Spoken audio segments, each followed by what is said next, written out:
مصلیا بسم اللہ الرحمن الرحیم ولیس للانسان الا ما سعی۔ آج یہ بزم، یہ محفل، یہ فیسٹیول آپ ہی لوگوں کے لیے سجایا گیا ہے۔ میں ماسٹر حاجی عبدالواجد واجد صاحب، ماسٹر حسین اور ماسٹر برکت علی، یہ جو یہاں کے سنچالک ہیں اور ان کے ساتھ جو اساتذہ محنت کر رہے ہیں، میں ان کو مبارکباد پیش کرتا ہوں۔ اللہ تعالیٰ ان کو مزید حوصلے عطا فرمائے۔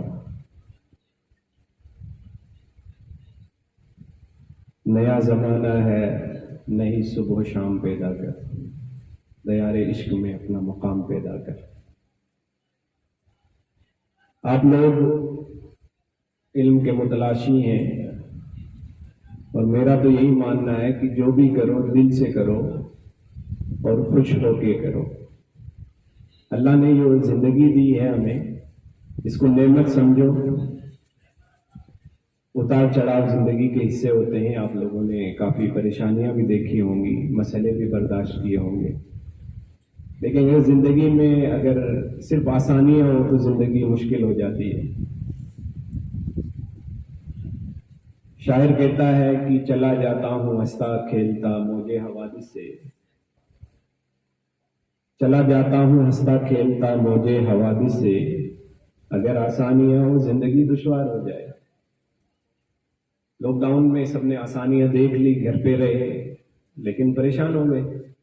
کھانا پینا اور سونا یہی تو آسانی ہے، لیکن یہ آسانی انسان کے لیے کبھی کبھی مشکل ہو جایا کرتی ہے۔ اس لیے آپ لوگوں نے یہاں پر اپنا وقت گزارا ہے، کچھ لوگ یہاں سے اب رخصت ہو رہے ہیں، کچھ لوگ یہی رہیں گے۔ ہمارے انجینئر صاحب نے ایک بہترین آپ کو درس دیا، جو قرآن کا فرمان ہے کہ وَلَيْسَ لِلْإِنسَانِ إِلَّا مَا سَعَى، کہ انسان کو وہی ملتا ہے جو وہ کوشش کرتا ہے۔ کبھی کبھی وقت آپ کو اپنے تھپیڑوں کے ساتھ بہا لے جاتا ہے، اور کبھی کبھی آپ وقت کے سامنے ڈٹ جاتے ہیں اور اپنی بات منوا لیتے ہیں۔ خود کو پہچاننا سیکھیے، جس کو خودی کہتے ہیں۔ خودی کا مطلب ہے کہ کبھی کبھی اپنے سے بھی ملنا چاہیے۔ تصوف کا ایک بہترین فارمولا ہے جس کو کہتے ہیں خود محاسبہ۔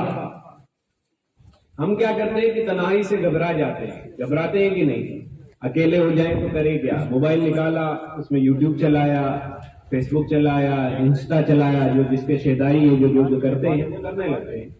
وہ خود سے بھاگنے لگتا ہے انسان۔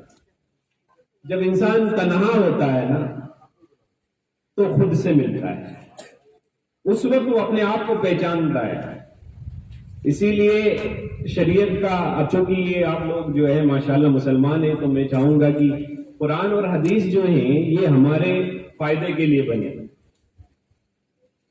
قرآن جو اترا ہے یہ انسانی نظام کو سمجھانے کے لیے اترا ہے، تو ہمیں وہی رہنمائی کرتا ہے جو ہمارے لیے بہتر ہے۔ بلکہ معاشرے میں اس اسلام کا تو یہ بڑھنے کا پہلو ہی یہی ہے کہ جو چیزیں دماغ قبول کرے وہ اس پر ابھارتا ہے، اور جو چیزیں انسان اور اس کا دماغ قبول نہ کرے اس سے وہ روک دیتا ہے۔ مثال کے طور پر شراب ہے، کسی بھی معاشرے میں اچھی چیز نہیں سمجھی جاتی ہے۔ جو پیتے بھی ہیں چھپ کر پیتے ہیں، گھر میں پیتے ہیں، تو اللہ تبارک و تعالیٰ نے اس کو حرام قرار دیا۔ اس کے مقابلے میں آپ جوس پیئیں، شربت پیئیں، کوئی مسئلہ نہیں ہے، بلکہ اس پر ابھارتا بھی ہے کہ اچھی چیزوں کا استعمال کریں۔ اسلام آپ کو چوری سے روکتا ہے، کیونکہ کسی ایک پارٹی کا نقصان ہوتا ہے۔ ہو سکتا ہے کہ ایک پارٹی کا فائدہ ہو، لیکن اس کو اس پیسے کی اہمیت کا پتہ نہیں چلتا، کیونکہ چوری کر کے لائے گا تو اڑا دے گا، وہ معاشرے میں غلط چیزیں پیدا کرے گا۔ اس لیے اسلام نے اسے روک دیا۔ اس کے مقابلے میں آپ کاروبار کریں ایک دوسرے سے، اس پر ثواب بھی ملتا ہے اور ابھارتا بھی۔ اسی طریقے سے ایسی چیزیں جس سے انسان کا نقصان ہوتا ہے، معاشرہ خراب ہوتا ہے،